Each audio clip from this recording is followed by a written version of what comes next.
Dear friends, at Topchubashov Center, we are happy to continue our video interview series in which we usually analyze different aspects of the Karabakh conflict with various prominent specialists.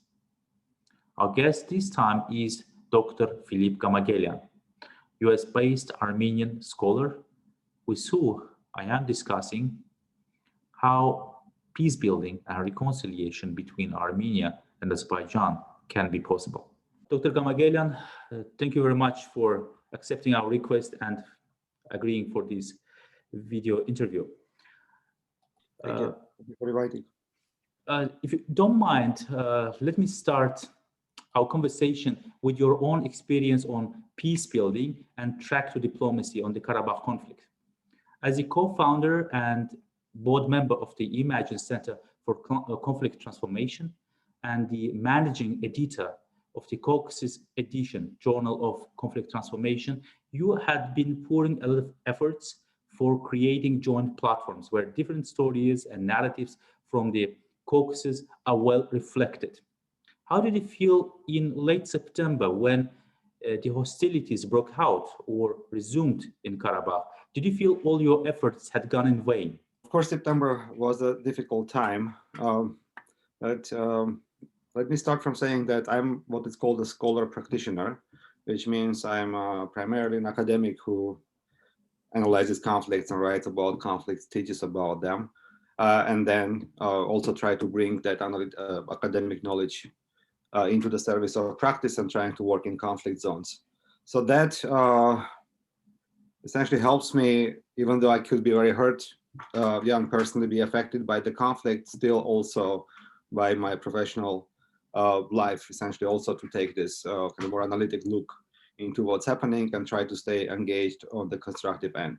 So that really throughout the years helped me to stay engaged constructively and helped also in September. Although, of course, it was extremely difficult having friends who were in the front line, having myself in the past served in the army and so on. So it's, I myself grew up in Armenia, so it's a pretty, of course, conflict close to heart. And yet, kind of the professional commitment allowed me and a lot of colleagues I have, both from Armenia and Azerbaijan, to stay also somewhat removed and try not to break our relationships, try to continue collaborating with the goal of trying to solve the conflict eventually. Now the war is over, although the wounds are still fresh, especially after bloodshed, after thousands of perished soldiers on both sides. What do you think about the post-war situation? What mediation formats can be acceptable for the both societies now and at the same time break the deadlock, trying to maintain meaningful communication? Frankly, I think the format itself is somewhat secondary. I think Minsk Group format is a pretty decent, maybe even very good format. It has three major powers collaborating, which is not common when you have mediation efforts in conflicts around the world. And although stereotypically a lot of people in the Caucasus try to blame that, this is third parties who don't allow us to solve the conflict, I think it's only partially the case. So there were periods where the superpowers might had different interests in this region and maybe weren't interested in solution. But there were other periods where they were, when they were, and we did not use these opportunities. Examples will be mid-90s, where we almost reached a solution under Heydar Aliyev and Levon Petrosyan presidencies.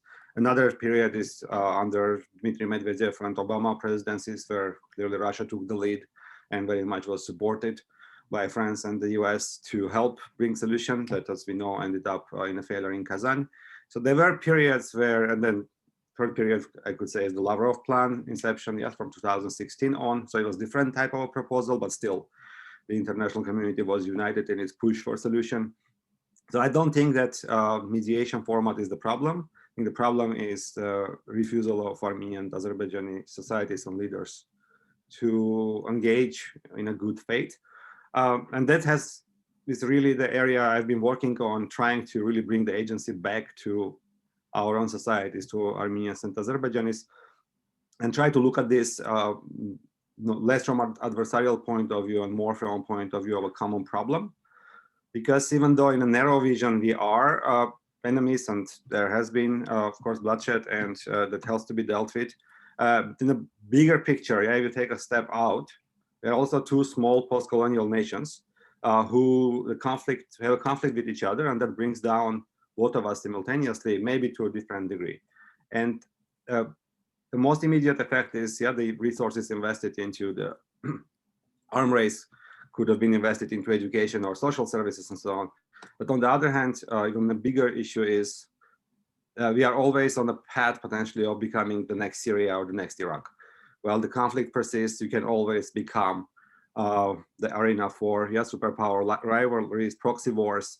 And again, Iraq and Syria were much stronger, bigger countries than either Armenia or Azerbaijan are much more institutionalized countries, and yet they completely fell apart in a matter of weeks or months once they became center of proxy wars. So that possibility is continually open, and I think we got one step closer to that with the engagement of Russia and Turkey currently, who right now cooperated, but who knows what's going to happen in 5 years, or who knows if Iran or US decide to step in, right? So by keeping the conflict alive, we keep the possibility alive that, again, we become a proxy war arena, and then we both lose our sovereignty, which is what I believe should pragmatically force us or lead us in the direction of direct cooperation. Once we have that interest in direct cooperation, I think again, mediation format is somewhat secondary. We can find the format that is useful and constructive. Dr. Gamaghelyan, you just said how various external actors would be interested in keeping this conflict alive as long as possible. But do you see any other external force, usually in the West, or any other global or regional power which is capable and willing to push for a successful and genuine peace process? Probably was misunderstood, because I think I said the opposite. I don't think that third parties necessarily have the interest in keeping the conflict alive. It's situational. So there are situations where one or the other third party might be interested in seeing conflict in this region, and there are other situations where they are not. So every decade potentially brings a change with it. So yes, again, there were periods where the conflict could have been beneficial for one superpower or another, but there were periods where it wasn't, and they tried to solve it. And we should have been kind of proactive, opportunistic, and try to solve it when the opening was there. And that will also be the case in the future. So in this sense, no, I don't see any superpower or third party being able or interested to invest into us solving our problems. I think they will all remain opportunistic, and if we have a conflict, they'll make use of the conflict. If we have peace, they'll make use of the peace. So I still think that the primary actors are here, the leaderships of Azerbaijan and Armenia, and other intellectual elites of Armenia and Azerbaijan. And if we put ourselves on the path for solution, then others will support, because it will be in their interest to get on board with that. If we continue the conflict war path, then the superpowers will just make use of our war. So I think it's, again, the engagement will be more opportunistic rather than proactive, and that we haven't been important enough region for anybody to engage too proactively with us, and that will probably remain the case for the foreseeable future, unless, again, somebody decides to try to conquer us and get into a proxy war with another superpower, in which case both Armenia and Azerbaijan will come out as big losers.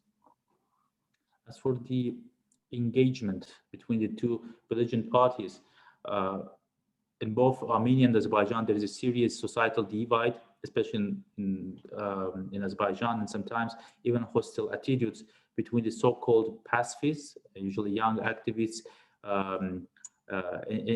NGOs, and pragmatists who consider it impossible building bridge with the other side.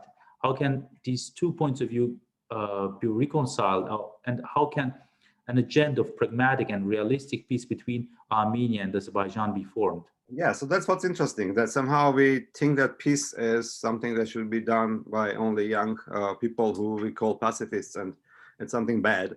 And we also even refer to this often as treason or weakness and defeatism. And yet somehow we glorify sending thousands of young people to die continually every 20, 30 years, or even every year in hundreds. We somehow see it as normal that our young people have to die, and again, sometimes a whole generation of them. And even after that, the borders shifted. Armenia came out in a 1-to-1 rivalry as a winner in 90s. Azerbaijan came out as a winner in 1-to-1 rivalry in last year in 2020, right? But conflict is still not solved. And so this cycle can continue. Again, in 20 years, you might have different configuration. You might have, again, a third party involved, and more people will die, and conflict will still remain. So for me, I know that's exactly, I agree, of course, with your framing, but I think it's a problematic framing on its own. We have a problem where, for some reason, peace and sustainable peace, normal relations between neighbors are not seen as something that deserves the investment by serious people, by politicians, by academics, and it is left to young people. Now I'm happy that young people exist. I was one of them a while ago, and I'm happy that I'm still on that path. But I think it is a problem. I fully agree with you that we don't have enough intellectual, civil society, or especially government investment into peace that is not seen as something pragmatic.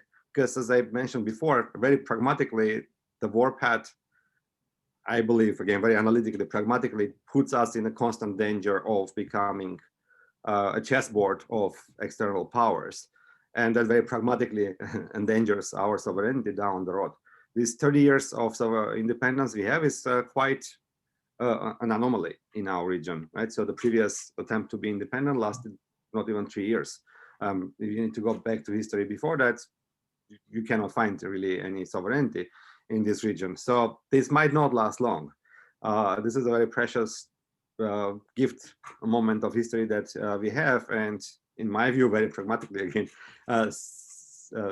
maintaining our sovereignty requires collaboration, requires peace. So I do look forward to a day when this can be discussed, of course, by the young people, but not only by the young people. And the idea of working towards resolution of the conflict will not be looked down on. By the way, a quick note on terminology. Nobody really calls themselves pacifists, to my knowledge. Yeah, so I think this is a kind of more derogatory word for some reason applied from those who don't like the idea of moving towards peace. People usually call themselves either peace builders or conflict resolution specialists or something like that. But another point, even pragmatically in Armenia, for example, it's a bit different.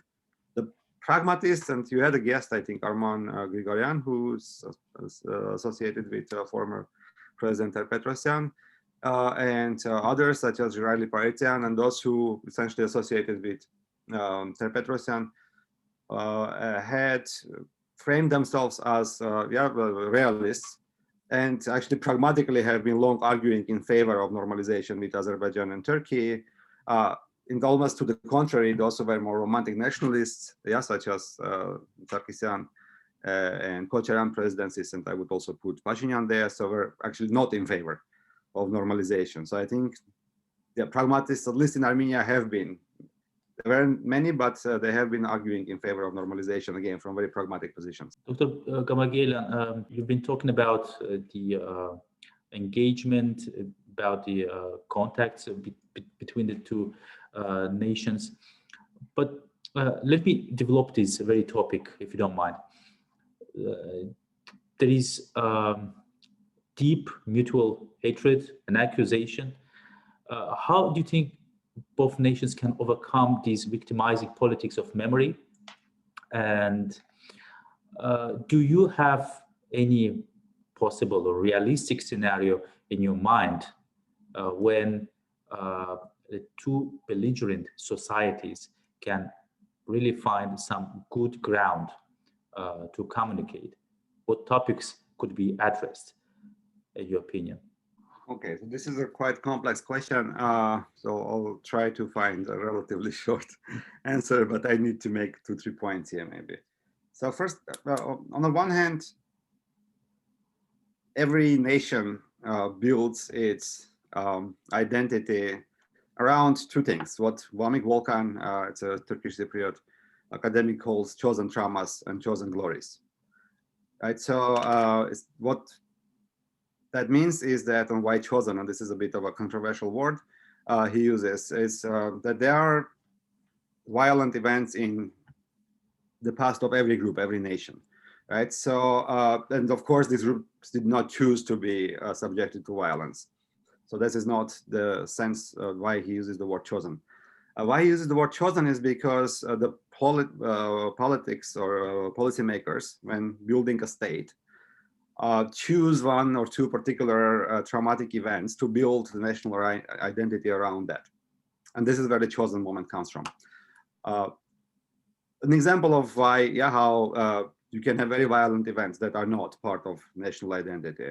In our own, Stalin's repressions killed a lot of people, right? Following that, World War II really was resulted in the death of a lot of people. These are two massive tragedies that our parents, grandparents personally were victim of. So it's not even far in history. It's a very recent big tragedy.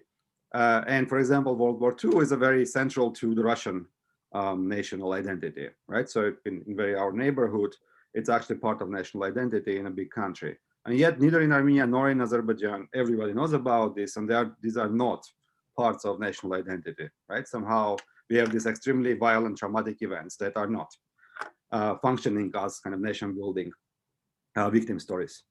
At the same time, yeah, story about 1918, for example, right, massacres of Azerbaijanis are known as a genocide. I think May 31 is a genocide commemoration date, if I'm not wrong. In Armenia, you have similar stories of same 1918 massacre of Armenians in Karabakh.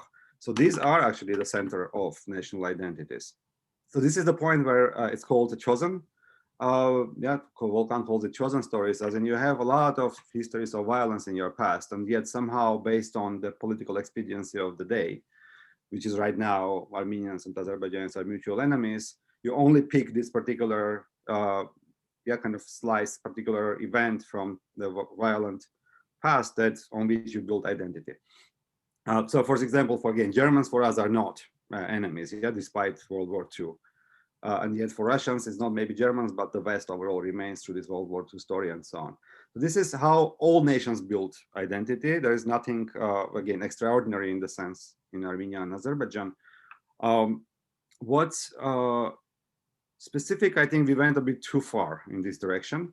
And this is where potential solution can be found. I'll name a second academic, Theun van Dijk, is a Dutch, I believe, linguist, who says that these victim stories and national stories are written in a very particular pattern. So essentially, we look into the past, we pick events selectively. So they are facts, factual events, but we pick them very selectively. And there is a pattern in the way we select them. We select them in what he calls ideological square manner, meaning we only pick the events that show us in a good light or as victims, and we absolutely forget anything that we committed, any violence we committed, to anything that presents us in this negative light. And vice versa. When it comes to neighbors, and especially the ones we branded as enemies, we only focus on everything negative they've done and pick these events, and we absolutely discard everything we've done to them or anything good they've done to us. So what happens then, right? You end up with history textbooks, commemorations that show this long chain of events where, yeah, the other side, in this case, Armenians or Azerbaijanis, have been violent to us, and absolutely nothing about our violence towards them. So then the society grows on saying, oh my God, these are really scary people, right? So then you have existential fear of each other. So again, it's very clearly visible in case of Armenia and Azerbaijan. If you read our textbooks, if you go into our holidays and commemoration dates, how these stories of the other as this scary existential threat is constructed. And nobody knows that we committed a somewhat equivalent, let's say, atrocities towards the other side. Again, this 1918 was an example I brought up where there were massacres of Azerbaijanis and there were massacres of Armenians. Each side only knows their own. There were deportations from Azerbaijanis know very well. There were deportations of Azerbaijanis from Armenia in 1940s. Armenians don't know about that. But also, if you think, this was obviously done by the Soviet leadership, not by Armenian leadership, right? And yet, because the enemy is the Armenians, it is just seen in Azerbaijan as another sign of Armenian, essentially, aggression towards Azerbaijanis. We can come to the current war similarly, right? So Azerbaijanis focus on Khojaly, of course, Armenians focus on Sumgait and Baku pogroms, and so on. You can only focus on story of your victimhood. So because it is done intentionally, it can be reversed, essentially. It doesn't mean Azerbaijan should not commemorate Khojaly or Armenia shouldn't commemorate Sumgait and so on. Absolutely not. It was an important event, it's a traumatic event, it needs to be commemorated. But you don't need to only commemorate this, right? You can also take responsibility for wrongs done to the other side. So this is where solutions were found in the past. For example, if you look into French-German relationship, right? So they were enemies, they really had major conflicts and a lot of victims, a lot of trauma. And okay, you can say Germany was defeated and it was forced to acknowledge its wrongs. True. But if you look into France, they also rewrote their history books, for example. Yeah, so they also acknowledge a lot of responsibility for their own anti-Semitism, their own collaboration with Nazis, yeah, their own overall contribution to the conflict. And they weren't forced to do that because they were the winning side in that particular war. And so this is one example. You can look into Rwanda, post-genocidal Rwanda, and they also very intentionally invested into very different thinking of their identity. They de-emphasized the importance of ethnicity, which were Tutsi and Hutus who were in conflict with each other, and one group committed genocide against the other, right?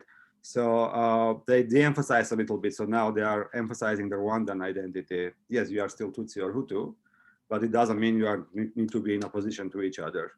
And this victim story is not emphasized this much. Again, because it's been done intentionally, it's done through textbooks, it's done through commemorations, it's done through, again, choosing which events to highlight, we can still keep the focus and commemorate our victims, but we don't need to do it at the expense of portraying this other side as a kind of villain. Yeah, so that's possible to change. It has been done in the past, it has been done in other countries. It's an intention to move towards solution, which right now we do not have. Thank you, Dr.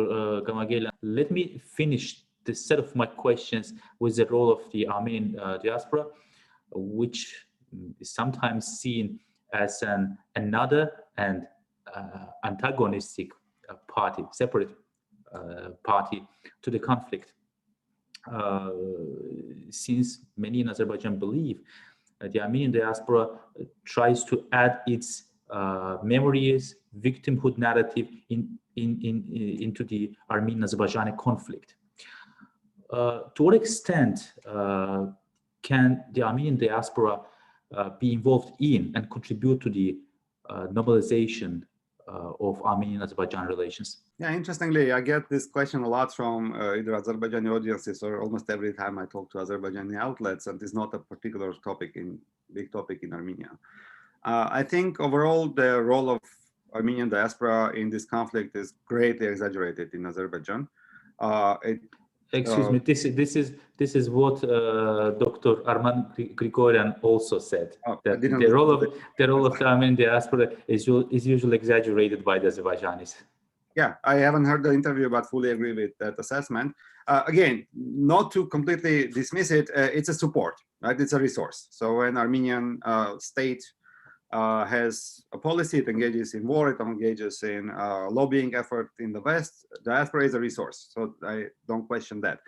But it's not a driving force. It's a follower, yeah, support resource. It's not the force that determines politics in Armenia. When it comes to Azerbaijan or Karabakh, it's somewhat of a secondary issue in diaspora. Yeah, so diaspora identity is based primarily on the Ottoman trauma, essentially trauma of 1915 genocide, and that is a major issue. So when the normalization with Turkey was on the table in 2009, then you had a very strong pushback from diaspora against this normalization, for example.